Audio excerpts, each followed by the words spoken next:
Hello everyone, বাইরে তো বৃষ্টি হচ্ছে আর এই বৃষ্টির ভিতরে আমরা ঘরে কোনো অকাম করব না, এইটা কি কখনো হয়? তো চলো আজকে আমরা নুডলস পার্টি করে আসি। প্রথমেই আমরা আলু পেঁয়াজ মরিচ যা আছে সবকিছু কেটে নিলাম, এগুলোকে সুন্দর করে ভেজে নিচ্ছি।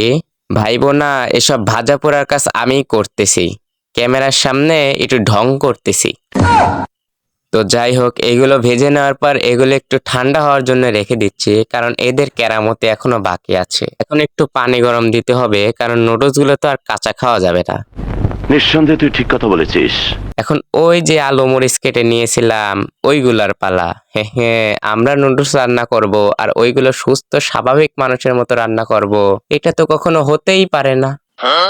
এইগুলো টুস টুস করে ব্লেন্ডার করে নিলাম। এখন ওই গরম পানির ভেতর নুডলস গুলা ছেড়ে দেবো সিদ্ধ হওয়ার জন্য। আমরা গরিব নাকি যে 2-1 প্যাকেট খাবো, জম্মের খাওয়া আজকে খায়া নেবো। নুডলসটা সিদ্ধ করা শেষ। এই দেখো, বিনা দাওয়াতে একটা বিল্লু চলে এসেছে আমাদের এখানে।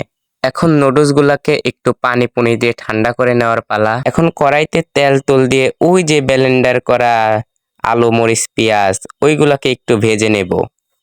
আবার একটু ঢং করতেছি আর কি।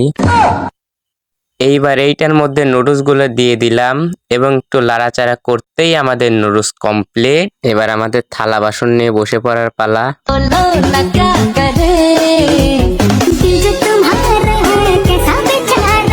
নুডলসটা আসলেও অনেক ইয়ামি এবং অনেক স্বাদ হয়েছিল। তো আজকের ভিডিওটা এই পর্যন্তই। সবাই ভালো থাকবেন, সুস্থ থাকবেন। Good bye.